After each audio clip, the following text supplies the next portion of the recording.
तो आज हम लोग जानने की कोशिश करेंगे कि जीएसटीआर 9C में क्या भरा जाता है और क्या पूछा जाता है, मतलब क्या डिटेल्स चाहते हैं। तो 9C बेसिकली हर उस एसएससी को फाइल करना जरूरी है, रजिस्टर्ड पर्सन को जिनका टर्नओवर लिमिट 5 करोड़ से ज्यादा क्रॉस कर चुका है। ठीक है। अब 9C होता कुछ नहीं है। अगर आप एक्ट में जाके पढ़िएगा तो 9C सिर्फ इतना ही कहता है कि ऑडिटेड फाइनेंशियल स्टेटमेंट का एनुअल रिटर्न से कंपैरिजन। एनुअल रिटर्न जीएसटीआर 9 से कंपैरिजन। ठीक है। रिकॉन्सिलेशन करने का मतलब, समझ गए। अब जो पहला चीज आप भरिएगा, मान लीजिए फर्स्ट सीट आता है, आपको ऐसा सीट मिलेगा, ये भी ब्लैंक ही रहेगा, सब कुछ ब्लैंक रहता है। ठीक है। यहाँ पर आपको लिखा रहेगा सबसे पहला चीज open GSTR 9C JSON file.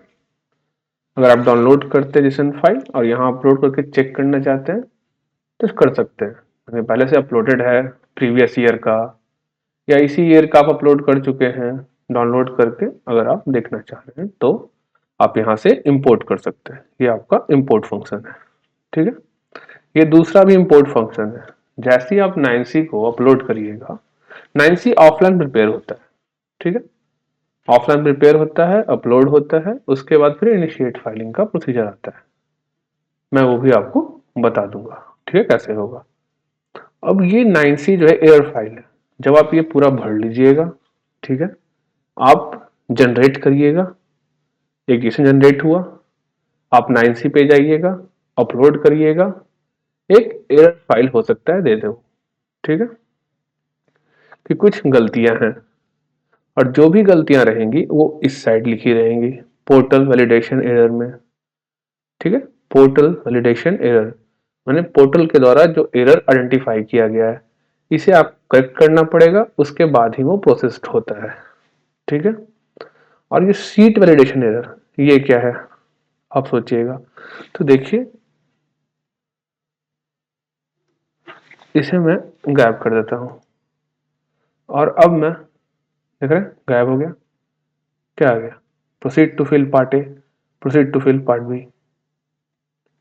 ठीक है। और मैं इसे पहले कॉपी कर लेता हूं और फिर इसे गायब कर देता हूं।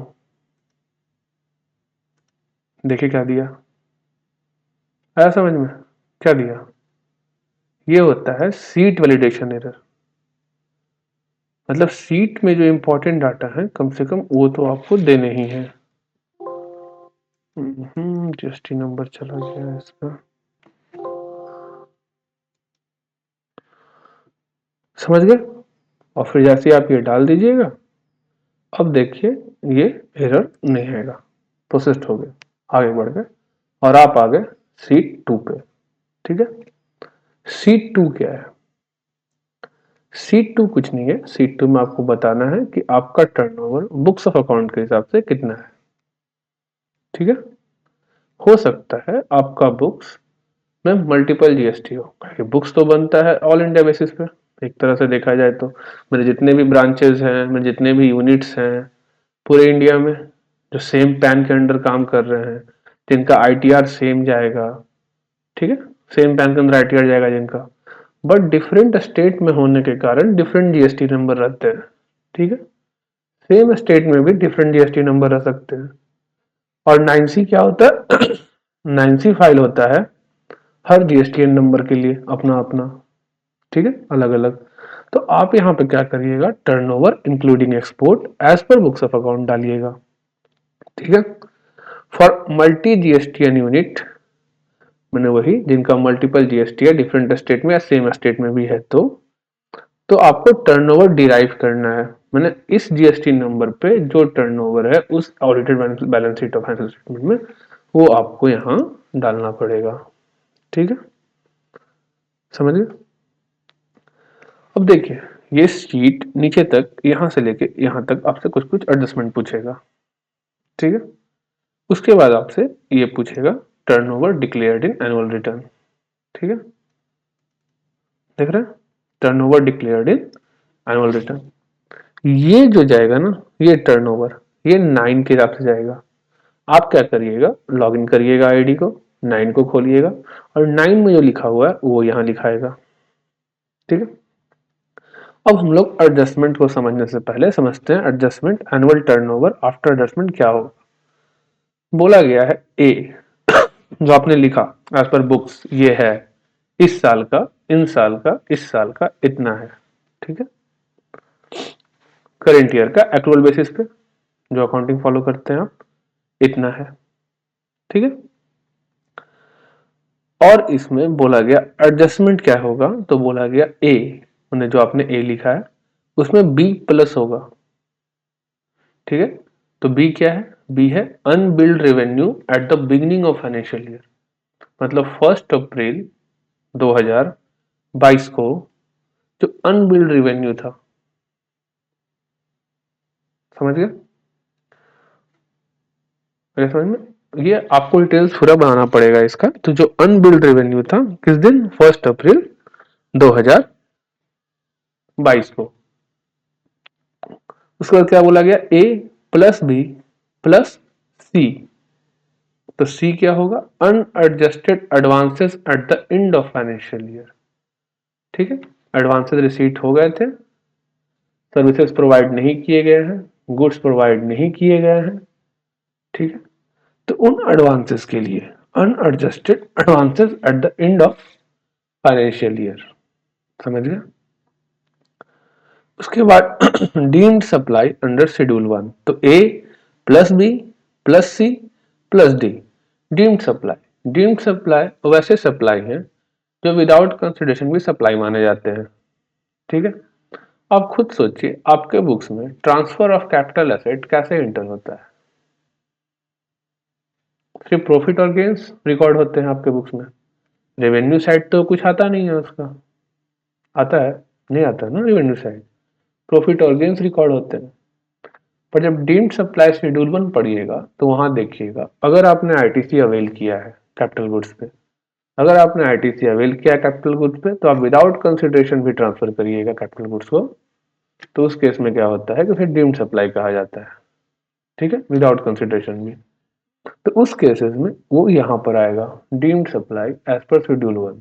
ठीक है, ये तभी करना है जब इसके पार्ट में वो जुड़ा हुआ ना हो, नहीं समझे, यहाँ पर ना हो तभी ना, A plus B plus C plus D जोड़ना है हमें इन्हें। जनरली आपको ये सब भरने का जरूरत नहीं पड़ेगा, मीडियम स्मॉल बिजनेसेस में, जो बहुत बड़े बड़े बिजनेसेस है वहां जरूरत पड़ सकता है और काफी ज्यादा डाटा बनाना पड़ता है ये भरने के पहले। आप क्या करिएगा, नॉर्मल इंसान है कोई, वैसा भी मान लीजिए जनरली 10 करोड़ 20 करोड़ या 50 करोड़ के लगभग का बिजनेस है उसका, उसमें आपको कुछ नहीं करना है। अगर आप मैचिंग कॉन्सेप्ट फॉलो कर रहे हैं तो 9 को उठा के यहाँ डालिए जो 9 में दिख रहा है। ठीक है, और क्या आप, आपको पता होगा होता क्या है मार्केट में, वो औसत मैं बता रहा हूँ। ठीक है, उस हिसाब से 20 करोड़ से 50 करोड़ का जो टर्नओवर का बिजनेस रहता है, जनरली वो अपना बुक्स ऑफ अकाउंट जीएसटी के हिसाब से बनाएगा। ठीक है, अपना आईटीआर भी जीएसटी के हिसाब से डालेगा, समझिए। तो आपको जनरली सिर्फ ये भरना पड़ सकता है, इसके चांसेस भरने के बहुत कम है। ठीक, हाँ बहुत बड़ा बिजनेस है तो बहुत सारा डाटा चाहिए, जब बहुत सारा डाटा चाहिए तो ऑब्वियस सा बात है ये सारी चीजें बताई रहेंगी, उस डाटा में कैलकुलेशन किया रहेगा। ठीक है, credit note issued after the end of financial year but reflected in annual return। हुआ क्या कि आपने क्रेडिट नोट इशू तो किया है लेकिन फाइनेंशियल ईयर खत्म होने के बाद, क्योंकि क्रेडिट नोट इशू करने का टाइम पीरियड क्या होता है, 30 November of the succeeding financial year और date of filing of annual return. ठीक है, तो आपने बाद में फाइल किया और एनुअल रिटर्न में उसे बताया भी है। ठीक है, जीएसटी एड 9 में, समझ गए। ट्रेड डिस्काउंट, ठीक है, तो जब आप वैल्यू ऑफ सप्लाई चैप्टर को देखिएगा तो डिस्काउंट्स जो होते हैं वो अलाउ होने के कंडीशंस होते हैं। एक तो होता है प्री सप्लाई डिस्काउंट जो कि आपको अलाउड होता है, पोस्ट सप्लाई डिस्काउंट में 2 कंडीशन होते हैं। ठीक है, वो जब पढ़िएगा तो समझ जाइएगा क्या होता है। 2 कंडीशन बेसिकली होता कुछ नहीं है, उसमें आपको आईटीसी रिवर्स करना पड़ता है रिसिपिएंट को, और ये पहले से कंडीशन प्रिवेल करता है कि आपको ऐसा ऐसा डिस्काउंट मिलेगा सप्लाई के पहले या at the time of supply, condition exist करते हैं डिस्काउंट के, ठीक है। तो ट्रेड डिस्काउंट अकाउंटेड फॉर, मतलब आपने ऑडिटेड फाइनेंशियल स्टेटमेंट में तो इस डिस्काउंट को किया है, बट जीएसटी आपको परमिट नहीं करता, इसलिए आपका वैल्यू यहाँ पे डिफर हो सकता है कि जब जीएसटी परमिट नहीं करता तो यहाँ पर वैल्यू ज्यादा होगा, जबकि यहाँ पे वैल्यू कम होगा, ठीक है। अब ये देखिए turnover from April 17 to June 17, इस टाइम जीएसटी था नहीं अब तक ये, लेकिन यहाँ पर दिखता है, ठीक है, अप्रैल 17 जून 17। अब हो सकता है जो एनुअल रिटर्न ना भरा हो 17 से ही डिपार्टमेंट भेजती है नोटिस, भरिए, समझ गया, तो उनके लिए आज भी ये टेबल में एग्जिस्ट करता है, ठीक है। या फिर इसको लगता है बंद कर ही दिया है, नहीं बंद कर दिया है इसे, ठीक है, मतलब अगर कोई, समझ गया। अब देखिए जहां तक देखा a plus B plus C plus D plus E plus F, ठीक, अब क्या हुआ, माइनस जी, यहां से माइनस स्टार्ट होगा आपका और ये सब माइनस होगा, ठीक है। जी से क्या माइनस होगा, टर्नओवर, वो समझ गए क्योंकि उस टाइम तो जीएसटी था नहीं, इसलिए उसका टर्नओवर माइनस करना था, ठीक है। उसके बाद unbilled revenue as at the end of financial year, ठीक है। हो सकता है ना जीएसटी के हिसाब से आपको टैक्स देना पड़ा हो, क्यों, टाइम ऑफ सप्लाई के कारण, जो सेक्शन होता है उसका, टाइम ऑफ सप्लाई तो इसी साल पड़ गया तो इसी साल देना पड़ गया आपको। लेकिन जब आप बुक्स बना रहे थे, बुक्स में डिपेंड करता है ना, क्या बुक्स में, बुक्स तो एक्चुअल फॉलो करता है, हो सकता है किसी कारण से बुक्स में उस रेवेन्यू को रिकॉर्ड नहीं किया गया है, ठीक है, तो वो आप यहाँ बताइएगा, unbilled revenue at the end of financial year, आया समझ में। Unadjusted advances as at the beginning of financial year, समझ गए, तो यहाँ पे क्या था, unadjusted advances at the end of financial year, समझ गए, उसको जोड़ा गया था और इसको घटाया गया है, क्यों, क्योंकि ये नेक्स्ट जो प्रीवियस फाइनेंशियल ईयर था, समझ लीजिए वहां पे क्या पूछा गया हुआ, वही चीज एट द एंड, तो एट द एंड बन गया इस साल का एट द बिगनिंग, इसका मतलब इसका जो इफेक्ट है पिछले साल ही दिया जा चुका है आपको, तो इस साल उसका इफेक्ट दोबारा नहीं देना है, आया समझ में, at the beginning of financial year जो भी है उसका इफेक्ट तो दिया जा चुका है पिछला साल ही, जोड़ा जा चुका है, सम किया जा चुका है इसके साथ उसका, समझ गए। Credit note accounted for in audited annual financial statement, ठीक है, but are not permissible under GST,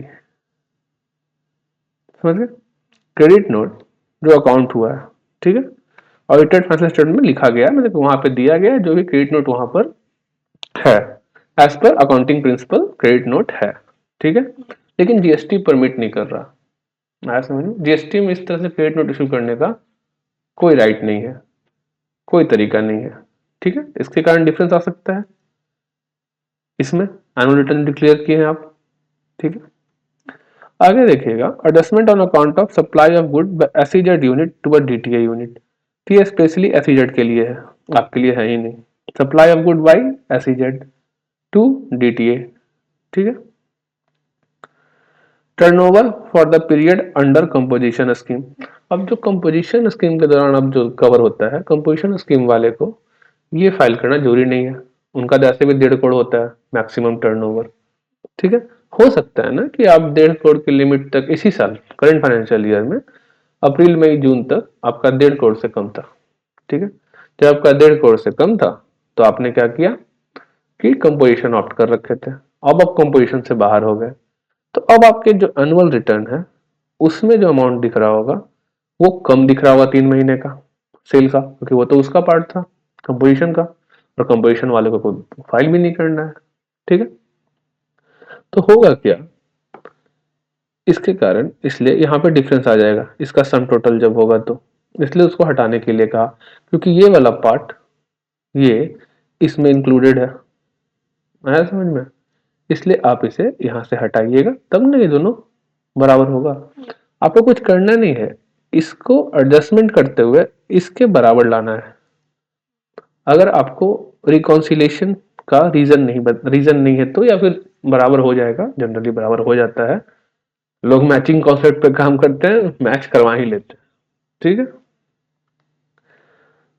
adjustment in turnover under section 15 and rule thereunder, ठीक है। अब सेक्शन 15 में वैल्यू ऑफ सप्लाई है, ठीक है, उसमें एडजस्टमेंट्स है, ठीक है। तो ये तो अकाउंटिंग प्रिंसिपल के हिसाब से है, बट ये वाला किसके हिसाब से है? जीएसटी एक्ट के हिसाब से। तो जो एडजस्टमेंट जीएसटी एक्ट बोल रखा है हो सकता है यहाँ ना कर रखा हो, समझ में आया? तो आपको यहाँ पे बताना पड़ेगा, ये भी माइनस होगा, ठीक है। तो देख रहे हैं A plus B plus C plus D plus E plus F minus G minus H minus I J K L M N O, ठीक है। Adjustment in turn to foreign exchange fluctuation, अब यहाँ अकाउंटिंग प्रिंसिपल कहता है कि आप fluctuation का अति करिएगा, एडजस्टमेंट करिएगा, जबकि यहाँ पर तो कुछ ऐसा है नहीं, आया समझ में? Adjustment in turnover due to reason not listed, अब कोई अदर रीजन है जो ऊपर लिखा नहीं है, उसके कारण आप यहाँ पे डाल दीजिएगा। और आपका ये और ये बराबर होना चाहिए। अगर ये और ये बराबर नहीं होता है तो आप क्या करिएगा, यहाँ पे कुछ अमाउंट आ जाएगा। अब इस अमाउंट के लिए आपको इसमें रीजन बताना पड़ेगा, आया समझ में? तो अगर सीट 5 का ये मतलब P इक्वल टू क्यू नहीं होता है, P इक्वल टू क्यू नहीं होता है, तो आपको सीट 6 में रीजन बताने पड़ेंगे, ठीक है। अब आते हैं सीट 7 पे। सीट 7 काफी इजी है, ठीक है, इसे वैलिडेट कर लेते हैं, देखिए कुछ एरर आता है कि नहीं। कोई एरर नहीं आया, देख रहे हैं, कोई भी एरर नहीं आया। ये एरर अपलोड होने के बाद जब जनरेट होगा तब आएगा, ठीक है। नहीं आया, देख लिया, ये हो गया 7। आपको ज्यादा कुछ फाइल नहीं करना होगा, 5 में भरना होता है, 7 भरना होता है, 9 भरना पड़ेगा, 11 भरना पड़ेगा, सॉरी 12 भरना पड़ेगा, समझे? बाकी में कुछ जैसे कि सीट 5 में क्या डिटेल भरा, सीट 6 में क्या डिफरेंस आया तो बताएगा, सीट 7 में डिटेल भरेगा, फिर सीट 8 में डिफरेंस आया सीट 7 में तो वो भरेगा, ठीक है, ऐसे ही चलता है ये। तो सीट 7 में देखिए क्या पूछा गया, पूछा गया annual turnover after adjustment from 5P above. तो सोचिएगा 5P क्या है, तो सीट 5 कॉलम P, ये जो आप निकाल के लाए थे, ये सारे एडजस्टमेंट करने के बाद A plus B plus C plus D plus E plus F minus G H I J K L M N ओ करने के बाद जो अमाउंट आया था वो आपको यहाँ पर लिखना है, ठीक है। अब आप बताइएगा value of exempted nil rated non GST turnover non supply turnover. अब ये हम क्यों लिखेंगे, तो समझिए यहाँ क्या लिखा हुआ है, देखिए क्या लिखा हुआ है, ये ए minus B minus C minus D, नहीं समझे? आपसे एफ में क्या पूछा गया है, सिर्फ टैक्सेबल टर्नओवर, क्या पूछा गया है, सिर्फ और सिर्फ टैक्सेबल टर्नओवर। तो ये जो आप निकाल के लाए हैं 5P, इसमें सब कुछ है, इसमें एग्जम्प्टेड सप्लाई भी इंक्लूडेड होगा, ठीक है, इसमें नील रेटेड सप्लाई भी इंक्लूडेड होगा, इसमें नॉन जीएसटी टर्नओवर भी होगा, इसमें नो सप्लाई टर्नओवर भी होगा, ठीक है। एग्जम्प्टेड सप्लाई आपको पूरा का पूरा लिस्ट दिया हुआ है एग्जम्प्टेड सप्लाई का, वहां जाकर देख सकते हैं, जैसे कि आपको एग्जाम्पशन वाले से हेल्थ केयर सर्विसेज, लॉयर का सर्विसेज, ठीक है, समझ गए। जीरो रेटेड ये क्या होता है, देखिए नील रेटेड डिफरेंट चीज है, नील रेटेड टैक्सेबल होता है, उस पर रेट नील है, ठीक है। नॉन जीएसटी टर्नओवर मतलब जो जीएसटी में अब तक कवर नहीं है, कभी ना कभी कवर हो जाए, हो सकता है, ठीक है। नो सप्लाई टर्नओवर जो सप्लाई है ही नहीं, ठीक है। सप्लाई कब होता है, डिफिनेशन सप्लाई का डिफिनेशन क्या था, सप्लाई ऑफ गुड्स और services for the consideration in the course और फर्दरेंस ऑफ बिजनेस, ठीक है। तो नॉन जीएसटी सप्लाई में आपका पेट्रोल आ जाएगा, डीजल आ जाएगा, एविएशन टरबाइन फ्यूल आ जाएगा, समझ गए, alcoholic liquor for human consumption आ जाएगा। अब जियो रेटेड यहाँ पे दो चीजें आती हैं, यहाँ पे आती है सप्लाई टू एसीजेड और सप्लाई टू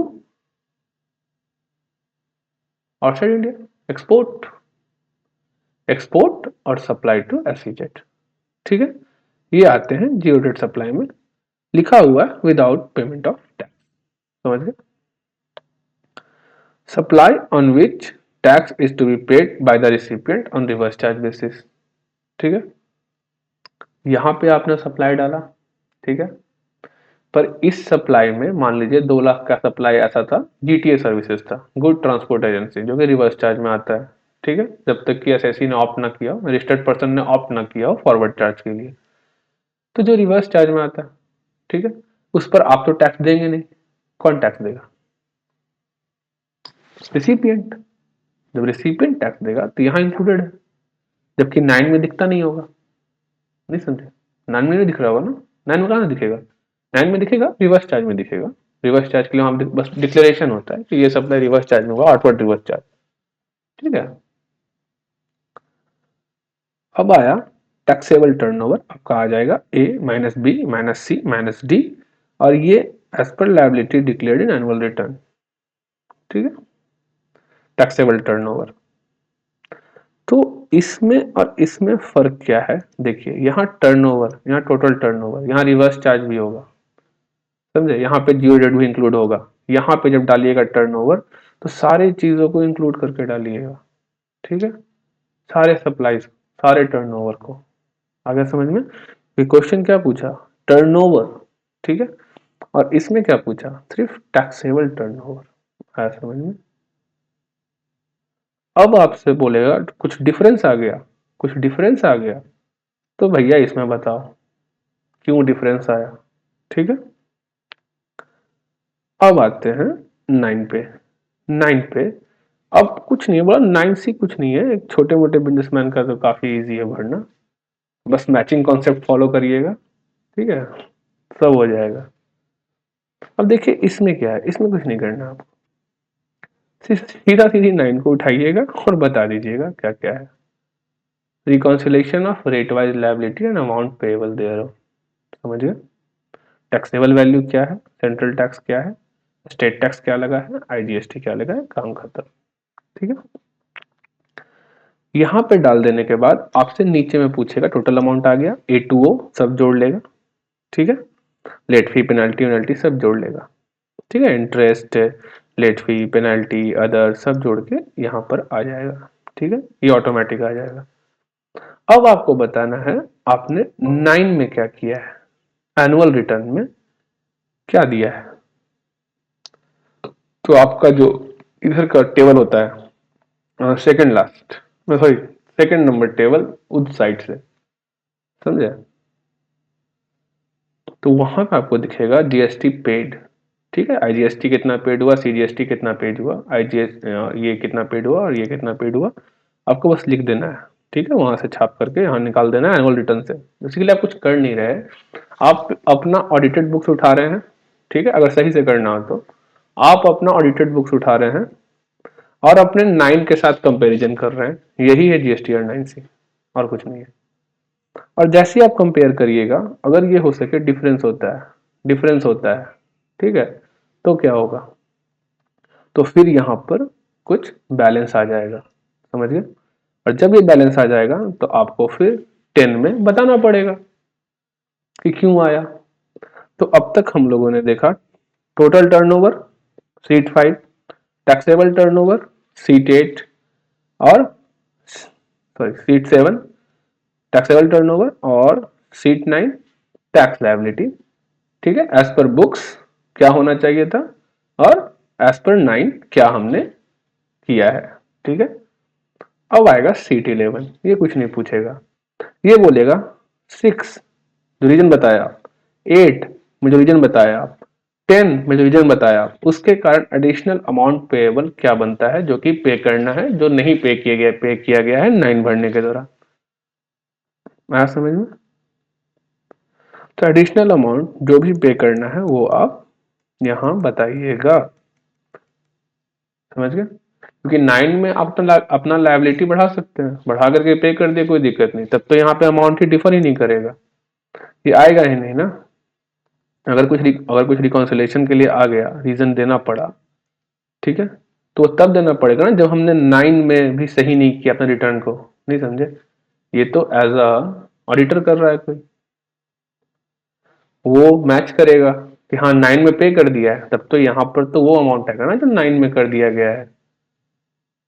पूरे साल सही नहीं किया बट 9 में आके उसने पे कर दिया, इंटरेस्ट भी पे कर दिया, पेनल्टी भी पे कर दिया, सब कुछ पे कर दिया 9 में जाकर के, तो डिफरेंस आएगा ही नहीं। तो आपको पिछले रिटर्नों से कुछ लेना देना नहीं है, आपको बस 9 उठाना है और 9 से कंपेयर करना है।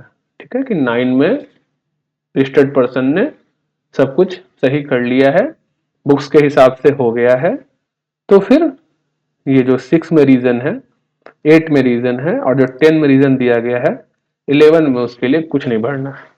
ठीक है, ये तो फिर जो 6 में रीजन दिया गया है, जो 8 में रीजन दिया गया है, जो 10 में रीजन दिया गया है, उसके कारण कितना लायबिलिटी इंक्रीज होगा वो आपको यहाँ पर भरना पड़ेगा। इंटरेस्ट कितना लगेगा, लेट फी कितना लगेगा, पेनल्टी कितना लगेगा, सब आपको यहाँ पे बताना पड़ेगा। समझ गए? अब आया सीट 12। सीट 12 कुछ नहीं है, काफी इजी है। अब तक आप लोगों ने टर्नओवर का सारा चीज कर दिया।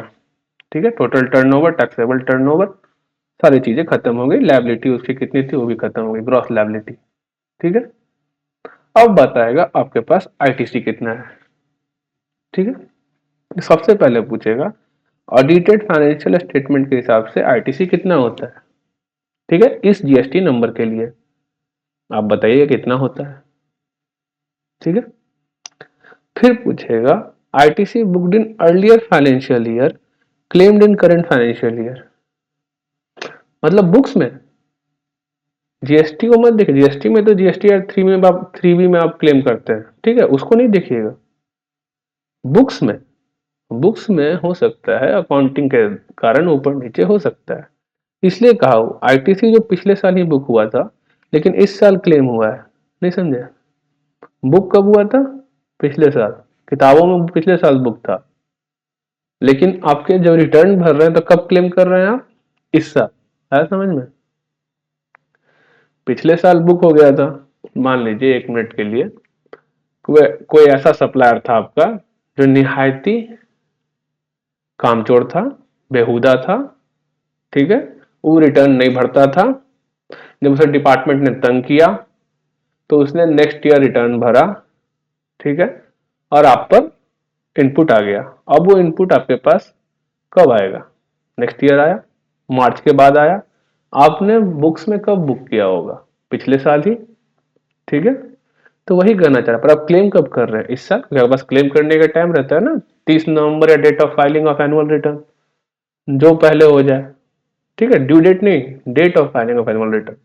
अगर आप एनुअल रिटर्न पहले भरते हैं 30 नवंबर से, तो वही डेट आपका लास्ट डेट होता है आईटीसी क्लेम होने का। ठीक है, तो इसने डाल दिया। अब आप क्या करिएगा? बुक्स में कुछ हो रहा है, यहाँ कुछ हो रहा है, तो ही तो बताना है ना बुक्स में क्यों ऐसा है और यहाँ पे ऐसा क्यों है। ठीक है, तो आप क्या करिएगा, ए प्लस बी, आईटीसी जो अर्लियर ईयर में बुक्स हुए थे, क्लेम इस ईयर हुए हैं। ठीक है, अब आप क्या माइनस करिएगा, सी को। आईटीसी बुक्ड इन करंट फाइनेंशियल ईयर पर क्लेम सब्सिक्वेंट फाइनेंशियल ईयर में होगा। मैंने बुक्स में तो चढ़ गया, बुक्स में दिख रहा है, लेकिन मेरे उस सप्लायर ने चढ़ाया नहीं, इनवाइस चढ़ा रहा है अप्रैल के महीने में जाकर के। मैंने मई में जब रिटर्न फाइल कर रहा है अप्रैल का, तब चढ़ा रहा है, क्लेम तो अप्रैल में होगा। जब ये A plus B minus C कर लेंगे तो आपको क्या मिलेगा? ITC as per audited financial statement, और ये इससे मैच होना चाहिए। अगर ये इससे मैच नहीं होगा तो फिर आपको क्या दे देगा? अनरिकॉन्साइल्ड आईटीसी। अब देखिए क्या होता है, ज्यादातर लोग हमेशा क्या गलती करेंगे, एरर क्या आएगा इस वाले चीज में, इसमें क्या डाला जाए। लोग हमेशा पूछते हैं कि इसमें क्या डाला जाए, तो मैं आपको अभी लॉगिन करके बताता हूँ कि इसमें कौन सा अमाउंट जाएगा। ठीक है, तो ये आ गया एनुअल रिटर्न। ठीक है, देख रहे हैं, इसे खोलिएगा आप, खुल गया। आप जाइएगा 7 नंबर कॉलम में, और यहां पर जो होगा ना, ये यहां पे दिखेगा, वो यहां पर जो दिखेगा वही जाएगा वो। समझ में आ गया? अब आप पूछिएगा कैसे, वही क्यों जाएगा? आइए तो हेल्प में चलते हैं। ठीक है, आ गए हम लोग हेल्प में। ठीक है, हेल्प में कौन सा सीट था, सीट नंबर 12 था, ठीक है, शायद सीट नंबर 12 ही तो था लग रहा है, हाँ सीट नंबर 12 ही था, ठीक है। और इसमें जाइएगा रीड मी 2021 to 21-22 वाला जो बाद में दिया गया है इसका, देखिए ये रहा अपना 12 कॉलम था अपना, याद है क्या लिखा हुआ है, पढ़िए।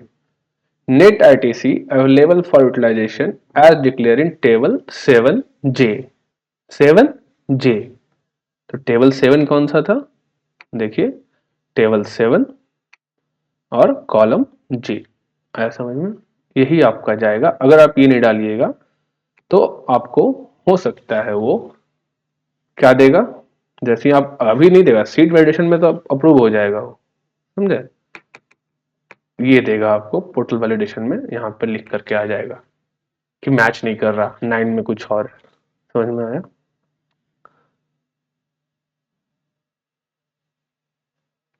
अब आप देखिएगा कि अनरिकॉन्साइल्ड आईटीसी आपको पता चल चुका है, तो आप क्या करिएगा, फिर जाइएगा यहाँ बताइएगा सीट 13 में क्या दिक्कत है, ठीक है, क्यों मिसमैच है, आ गया समझ में। फिर आता है 14, ये कुछ नहीं है, जो 12 में था वो यहाँ पे है, ठीक है। यहाँ आपको बताना है कि आपका एक्सपेंसेस, एक्सपेंसेस ऑडिटेड बुक के हिसाब से क्या था, ठीक है, और amount of eligible ITC availed, ठीक है, ये पूरा यहाँ पे भरिएगा बुक के हिसाब से, ये पूरा बुक के हिसाब से भराएगा, ये पूरा बुक के हिसाब से भराएगा, ठीक है। जब ये बुक के हिसाब से बढ़ा जाएगा तो आपसे फिर देखिए नीचे में पूछेगा जीएसटीआर 9 से डाटा जो भरना है ना, आपको एक ही एक कॉलम है हर चीज में, बाकी सब चीज बुक से ही करना है आपको। लास्ट में फिर देखिए यहाँ पूछेगा 9 के हिसाब से कितना है, समझ गए, और ये भी कहाँ से आएगा 7J, कैसे, चलिए हेल्प में देखिए 14 में क्या लिखा हुआ है, 14S था, net ITC availed as declare in annual return 9 shall be declared here, table 7J may be used for filing this table, समझ में आ गया, आप 7J का यूज करिएगा इस टेबल को भरने के लिए।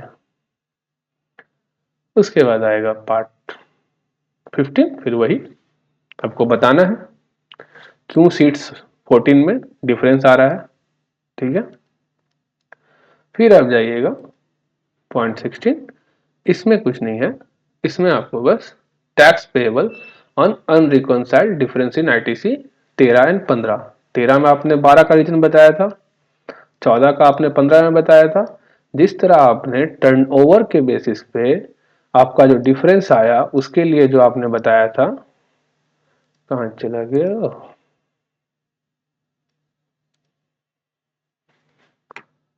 9, 10, 11, हाँ एडिशनल अमाउंट पेबल ये बताया था हमने सीट 11 में टर्नओवर के कारण, ठीक है। उसी तरह से अब हम बताएंगे किसके कारण, समझ गए,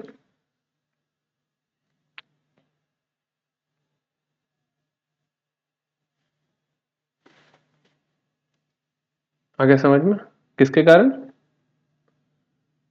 सीट 16 किसके कारण बताएंगे, आईटीसी के कारण, इनमें जो डिफरेंस आया जो आपको जमा करना पड़ेगा, आ गया समझ में। अब आता है ये additional liability due to non reconciliation, ठीक है, नन रिकॉन्सिलेशन के कारण पूरा एडिशनल लायबिलिटी क्या हो रहा है वो आपको यहाँ बताना है, ठीक है, और इसी के साथ आपका खत्म हो जाएगा। आप जाइएगा वापस कहाँ, होम पे, और क्या करिएगा, जनरेट जेसन फाइल, जैसे ये जनरेट हो जाएगा आप यहाँ आइएगा, ठीक है, एनुअल रिटर्न में जाइएगा, सर्च करिएगा, प्रिपेयर ऑफलाइन करिएगा और यहाँ पर अपलोड करिएगा, ठीक है। और अगर आपके रिकॉर्ड में कुछ दिक्कत होगा तो ये ऐसे लिख करके नहीं आएगा, कैसे लिख के आएगा, डाउनलोड एरर रिपोर्ट, जब एरर रिपोर्ट डाउनलोड कर लीजिएगा तो देखिए एरर रिपोर्ट डाउनलोड हो चुका है मेरा, मैं जाऊंगा इंपोर्ट पे, ठीक है, और मैं क्या करूंगा,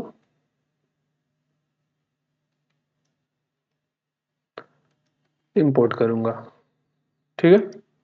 इंपोर्ट किया, बोला चेंज कर दूंगा, बोला चेंज कर दो, इंपोर्ट नहीं कर पाया, रुकिए फिर से ट्राई करते हैं। हम इंपोर्ट करते हैं, इंपोर्ट किया जाए, हो गया इंपोर्ट एरर फाइल। अब देखिए एरर कैसे बताएगा ये, देखिए देख रहे हैं ये क्यों बोल रहा है, क्योंकि मेरे वाले जो था उसमें ये कुछ और अमाउंट था, ठीक है, ये कुछ और था, मैंने कुछ और डाल रखा था, इस कारण से ये बोल रहा था कि आपका मैच नहीं कर रहा, इसके कारण आपका पोर्टल एरर देगा, ठीक है। ये आपका पोर्टल से मैच होना चाहिए।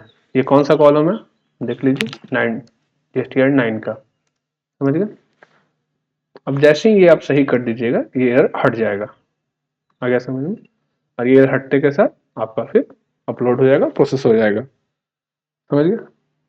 अब आपका इसके और ये कभी भी मिसमैच नहीं, अगर ये आपका 9 से मैच नहीं करेगा, अपलोड नहीं लेगा, अपलोड लेगा मतलब एरर के साथ अपलोड लेगा, ठीक है। ये हमेशा 9 से मैच होना चाहिए, ठीक है।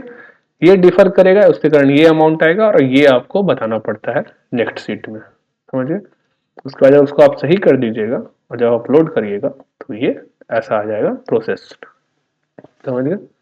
और फिर क्या करना है, फिर वापस जाना है एनुअल रिटर्न में और फिर आपको इनिशिएट फाइलिंग करना है,